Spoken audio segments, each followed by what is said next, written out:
हुकूमत का अदालती इस्लाहत पर पैकेज और पार्लियामान से मंजूरी की तैयारियां। वज़ीर-ए-आज़म शहबाज शरीफ ने हुकूमती इत्तेहादी जमातों के अरकान कौमी असम्बली और सेनेट को इशाइये पर मदऊ कर लिया है।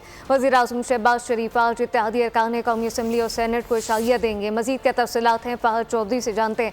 फहद, आगाह कीजिएगा, वज़ीर-ए-आज़म हाउस में ये इशाइया होने जा रहे हैं?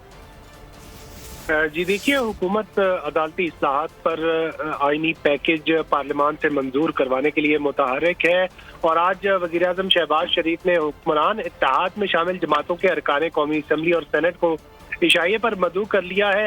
एक गैर रस्मी पार्लिमानी पार्टी का इजलास भी होगा और हाजिरी यकीनी बनाई जाएगी। अरकान पार्लियामेंट की जो हुकूमती इत्तेहाद में शामिल जमातें हैं उनकी वज़ीर-ए-आज़म की जानिब से इशाइये का एहतमाम वज़ीर-ए-आज़म ऑफिस में किया जा रहा है और आईनी तरमीम जो है वो ज़राए का कहना है कि आज या कल के इजलास में पेश किए जाने का इम्कान है। ताहम हुकूमत ने अपने तमाम मेंबरान को मुकम्मल हाजिरी यकीनी बनाने की हिदायत की है और पीर तक वज़ीर-ए-आज़म ने जो हुकूमती इत्तेहाद के अरकान पार्लियामेंट है उन्हें इस्लामाबाद में रहने की हिदायत कर रखी है।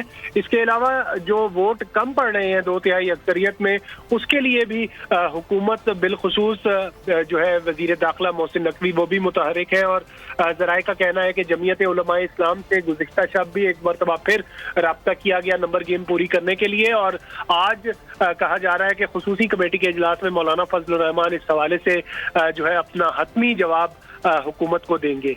जी, हुकूमती इत्तेहाद को वज़ीर-ए-आज़म की जानिब से ये इशाइया। वज़ीर-ए-आज़म ने हुकूमती इत्तेहाद के तमाम अरकान पार्लियामेंट को पीर तक इस्लामाबाद में रहने की हिदायत भी कर दी है। फहद चौधरी अपडेट कर रहे थे, आपका शुक्रिया। सब्सक्राइब करें और बेल दबाएं ताकि कोई खबर रह न जाए।